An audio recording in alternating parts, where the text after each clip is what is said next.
byrjum eins og annarlega með fréttir dagsins. María Pétursdóttir, hvað þetta? Já, það er eins og þú komst inn á það er Reykjavíkurborg.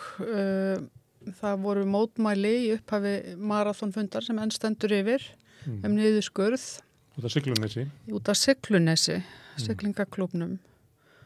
Og já, þeir mættu þarna bara starfsmennir þeirra átt að taka þessu umræði fyrir og þeittu flautur og fyrirverandi starfsmenn. Já.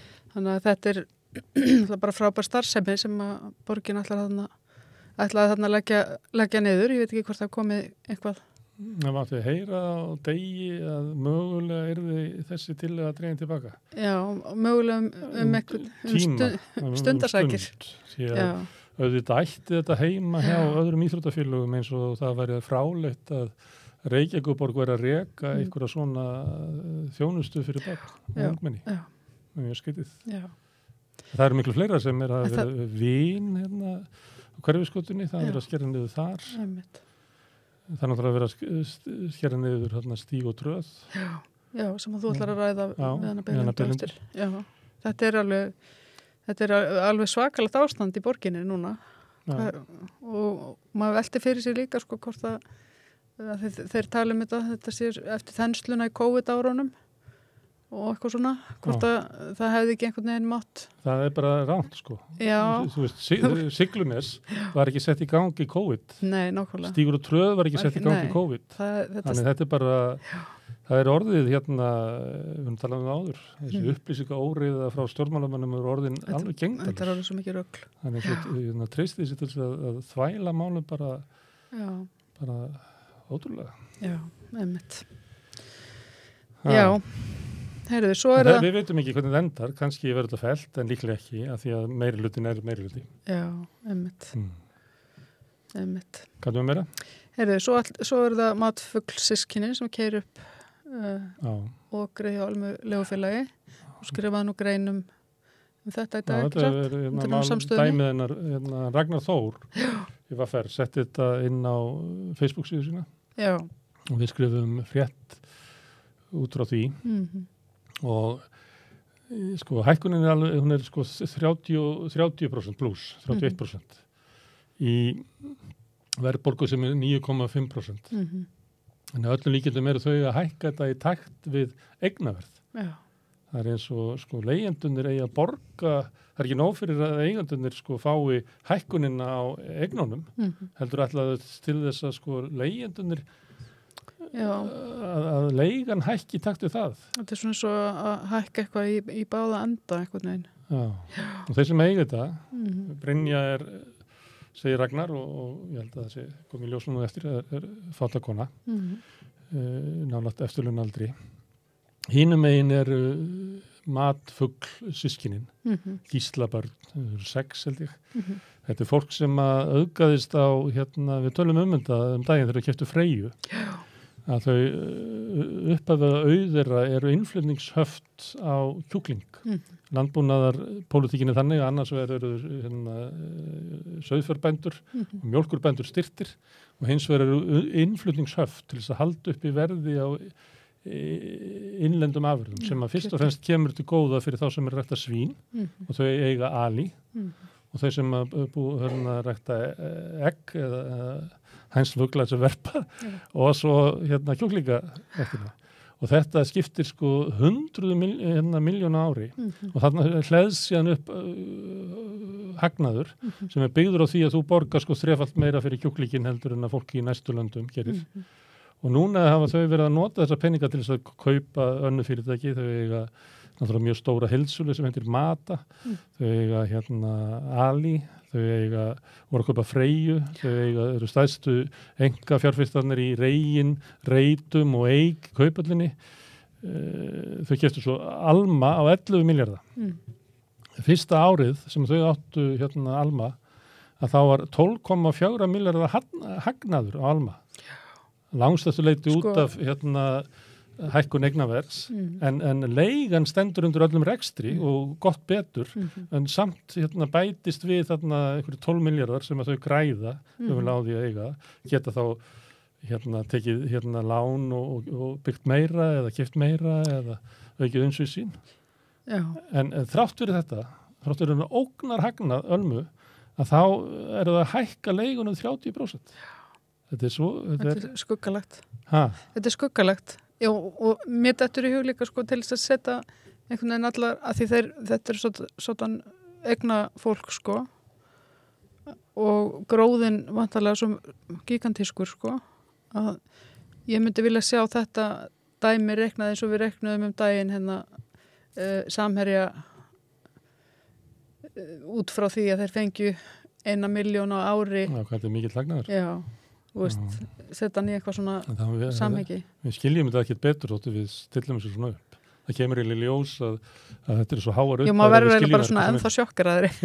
Maður bara ennþá sjokkaraðri. Gleymist, fólk gleymir ofta sko 1 milljarður eru 1000 milljónir. Já, nákvæmlega. Og þú varst þarna að tala um einhverja einmitt. Þeir sem er að reyna að spara fyrir útborginni húsnæði vita hvað 1 milljón er árþröskuldur. En það eru 1000 milljónir á baku milljarðin. Akkurat. Og þessi systkini græddu í Ölmu 12.400 milljónir í fyrra. Og gróðinn á þessu ári með að við til dæmis uppgjörið á félagsbústöðum þar sem að matið á 124 milljarða eignum hækkar 20 milljarða að hagnaðurinn á Ölmu verður bara viðlíka á þessu ári sko. Já, einmitt. Og þau eru ekki að vera fyrir hennum áföllum. Það er ekki þannig að fólk standi ekki skil á leigunni. Það er ekki kveiknaðinn inn í húsi hjá þeim. Þau eru ekki orðið fyrir neinum áföllum. Þetta er bara með því að snúa þá getum við undið meira og meira út úr fólki og þess vegna gerum við það. Já, akkurat. Og það er ekkert eftirlit með því, það er ekki það er engin umræða raunverulega í pólitíkinni að setja á leiguþak eins og hefur verið gert í Danmörku, eins og hefur verið gert í Þýskalandi. Já, þetta er Samfylkingin vill fara að gera eitthvað svona. Já. Samfylkingin vill 13 milljarða í kjarabætur en Kristrún Frostadóttir kynnti á blaðamannafundi í dag að Samfylkingin vildi bæta kjör heimilana í landinu. Já. Þau vilja stoppa krónutölugjöldin sem er áfengisgjaldið, bifreiðagjald, bensíngjald og annað slíkt. Þau vilja hækka húsnæðisbætur 10% sem mér finnst að vera þannig vilja bara fylgir verðbólgu. Já. En þau vilja setja tímabundna leigubremsu á danskri fyrirmynd. Já, og þau vilja hækka vaxtabætur til millitekjufólks sem að ég held að við höfum oft rætt þetta fyrir það borðið. Að vaxtabótakerfið hefur verið eyðilagt með því að það er svo miklar svona skerðingar eða þú veist, þú þarft að vera með svo lágum tekjum til þess að fá það að er eiginlega ekki hefur engin áhrif á fólk með svona lægri miðlungstekjur. Nei, ekki einu sinni sko held ég bara, þú farf alla vaxtabætur sko þó þú sért á örorkubótum. Þetta er bara... Þannig að þetta er umvel ekki stuðningur við almenning til þess að eignast húsnæði og við sjáum það bara á fjölda þeirra sem að eiga húsnæði sem að búi, eiga eina íbúð. Að hann er bara í frjálsu falli vegna þess að hér, auðvitað víðast hvar annars þar, er engin stuðningur við fólk, hvorki leigjendur, né fólk sem að vill komast til húsnæðismarkaði. Og svo leggja þau til að stoppframlög verði ekki skorið niður helming. Það er að hluta til held ég að það sé vegna þess að þau hafa ekki gengið út. Það vantar lóðir. Stuðningurinn við unga fólkið til þess að kaupa. Það gekk ekki upp. Hlutdeildarlánunum. Það gekk ekki upp. En Samfylkingin leggum til að þetta verið tvöfaldað í staðinn. Sem að minnst vera svona frekar veik tillaga að auka frambóð á húsnæði sem að þarf nauðsynlega. Íslendingum fjölgar mjög hratt og nógur var hólan sem þarf að fylla vegna þess að vantar húsnæði. Og en síðan komaðu í það sem að ríkisstjórnin getur ekki rætt. Þau vilja hækka fjármagnstekjuskatt úr 22 í 25. Það er svona eins og hann væri þá lægstur á Norðurlöndunum. Þú veist, þetta er ekki alvarlega það. Það er ekki verið að pína neitt annað. Nei. Þeir vilja takmarka möguleika fólks á að telja launatekjur sem fjármagnstekjur. Indriði Þorláksson hefur nú lagt til að þessi EHF fyrirtæki verður bara í fælda bönnuð. Eða það verður í skattalegu tilfelli. Það verður bara skattlagt eins og laun. Hvað sem er. Og þetta er gríðalegt vandamál á Íslandi. Ekki bara, og fólk sér oft fyrir sér sko iðnamann sem er að þessu. En vandamáli sem Indriði er að benda á er fyrst og fremst hjá sko stórum eignarhaldsfélögum eins og Langasjó sem við erum að tala um sem að mata. Svo voruð við með hækka veiðigjöldin, segi ekki nákvæmlega hversu mikið. og svo hækka bankaskattin aftur. Já, einmitt. En þau tippla alltaf svona, þú veist, þau leggja til mjög fínar breytingar. Sögðu í síðustu kosningum leggja á hóflegan auðlegðarskatt. Já, einmitt. Sem að, þetta er svona eins og svona, við ætlum að gera rétt, en við ætlum að gera mjög varlega. Já, við getum hrósaðin fyrir að segja prósentuna í fjármagnstekjuskatti. Já. Þau velja þá svona það sem að ég held að sé 26% raunverulega í Noregi. Það er út af því að það eru öðruvísi reikna skattar. Og það er lægsta sem er á Norðurlöndunum núna. Ég held að það er 40% í Danmarku.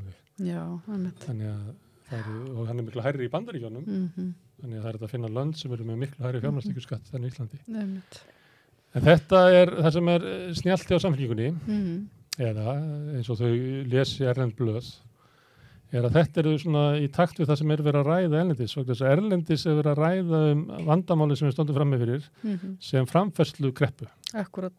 Og það vandamálið er að launafólk hefur hækkað svo mikið verðlag og orka út í Evrópu að fólk næri ekki endur saman. Og þannig er verið að tala efnahagsmál í Evrópu. Hérna heima er verið að tala eins og þetta er eitthvað svona óvissa í fyrirtækjarekstri. Við höfum ekki hækka launin af því að það geti kannski orðið eitthvað svona vandamál. Ég næ ekki af hverju, þú veist, Íslendingar eru... Það þurfti bara seðlabankastjóri að hækka vextina meira og allt. Íslendingar eru verið að horfa á samfélagið allt öðruvísi heldur en aðrar þjóðir. Í öllum öðrum Evrópuþjóðum er litið á það sem vandamál dagsins er að kannski fjórðungur þeirra sem hafa það verst eru komin á þá stöðu að það er ekki líðandi.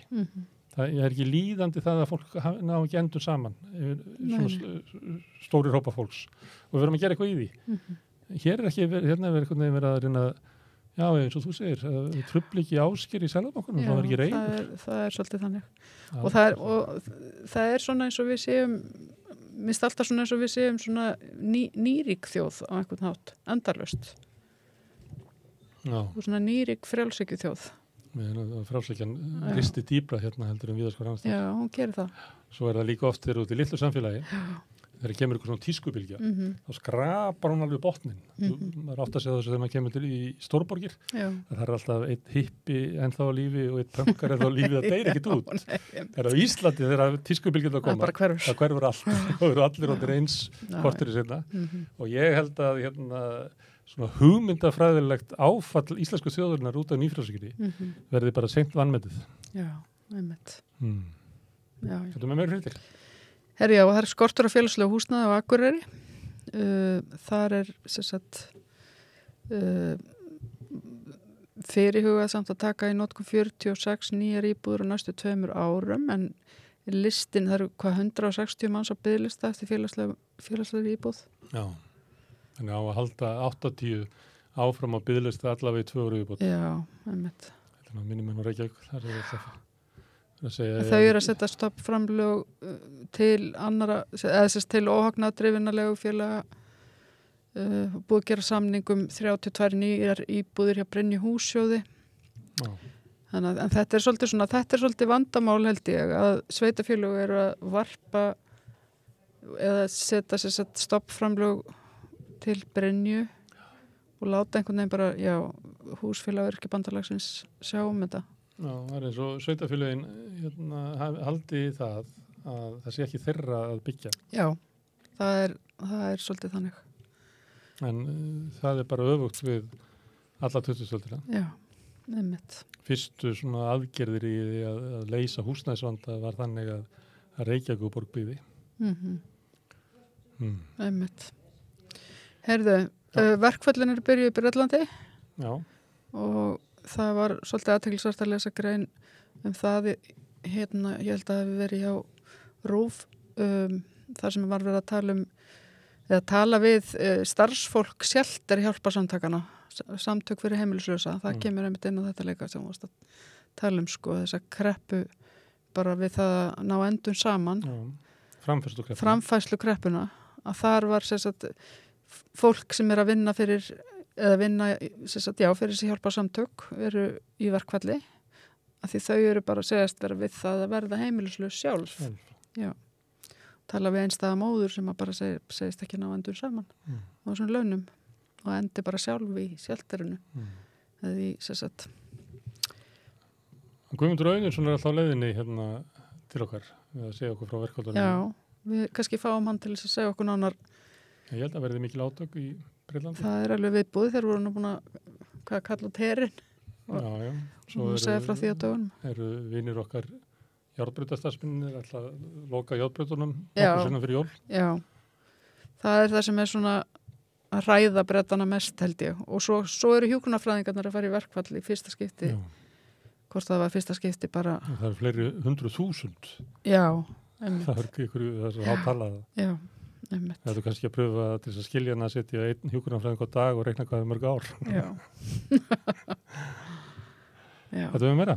Herðu, við erum náttúrulega hérna bara líka í svona kreppu og nú eru bara Mæðrastyrksnefnd og hjálparsamtök á Íslandi byrjuð undir jólin. Þannig að hérna... Þátt fyrir að heiminn hefur aldrei haft að betra þessum Bjarni Bensir. Já. Ekki hvaða veruleika hann lifir í. Þannig að... En ég er ekkert með meir í bíli. Ok.